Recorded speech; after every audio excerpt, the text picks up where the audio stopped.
যখন অহংকারী ফেরাউন মহান আল্লাহকে হত্যা করার উদ্দেশ্যে নাউজবিল্লাহ তার মন্ত্রী হামানকে সেই সময়কার সবচেয়ে উচ্চ টাওয়ার নির্মাণ করতে বলল, এবং সেই উচ্চ টাওয়ার থেকে সে যখন আসমানের দিকে তীর ছুঁড়েছিল এবং মহান আল্লাহ কেন সেই তীরে রক্ত লাগিয়ে ফেরত পাঠিয়েছিল তার পূর্ণাঙ্গ ইতিহাস শুরু হয় তখন, যখন হজরত মুসা আলাইহিসসালাম এবং তার ভাই হজরত হারুন আলাইহিসসালাম ফেরাউনের রাজদরবারে এক আল্লাহর ইবাদতের দাওয়াত নিয়ে উপস্থিত হন। মুসা যখন ঘোষণা করলেন যে তার পালনকর্তা আসমানের উপরে আরশে আজিমের মালিক, তখন ফেরাউন দম্ভের সাথে তা অস্বীকার করে এবং মুসাকে সাধারণ মানুষের সামনে মিথ্যেবাদী প্রমাণ করার এক কুটিল ষড়যন্ত্রে লিপ্ত হয়। সে তার মন্ত্রী হামানকে আদেশ দেয় মাটি পুড়িয়ে ইট তৈরি করে এমন এক সুউচ্চ টাওয়ার নির্মাণ করতে যা আগে কেউ কখনো দেখেনি, যাতে সে নিজে আসমানে উঠে মুসার ইলাকে উঁকি দিয়ে দেখতে পারে। হামান কয়েক হাজার শ্রমিক খাটিয়ে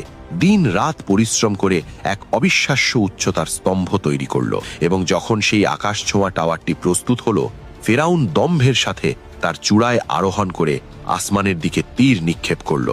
মহান আল্লাহ তাকে চরম ফিতনা বা পরীক্ষায় ফেলার জন্য কুদরতিভাবে সেই তীরের রক্ত মাখিয়ে ফেরত পাঠালেন, যাতে তার পতন আরো ভয়াবহ হয়। তীরের মাথায় রক্ত দেখে ফেরাউন উন্মত্তের মতো চিৎকার করে নিচে নেমে এসে তার প্রজাদের কাছে দাবি করতে লাগলো যে সে মুসার ইলাকে হত্যা করেছে, নাউজবিল্লাহ। কিন্তু ফেরাউনের এই ধৃষ্টতা যখন সীমালঙ্ঘন করল, তখন আল্লাহর নির্দেশে হজরত জিব্রাইল আলাইহিসসালাম আবির্ভূত হলেন এবং তার বিশাল পাখার মাত্র একটি প্রচণ্ড আঘাতে সেই অহংকারের স্তম্ভকে 3 টুকরো করে মুহূর্তেই ধ্বংস করে দিলেন। বর্ণিত আছে যে সেই টাওয়ারের একটি অংশ ফেরাউনের বিশাল সৈন্যবাহিনীর ওপর পড়ে তাদের পিষে ফেলল, একটি অংশ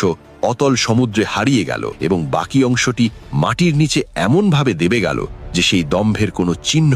আর অবশিষ্ট রইল না। এভাবেই আল্লাহ তাআলা ফেরাউনের অহংকার ভেঙে চুরমার করে দিলেন এবং কিয়ামত পর্যন্ত মানুষের জন্য এক বড় শিক্ষণীয় নিদর্শন রেখে গেলেন।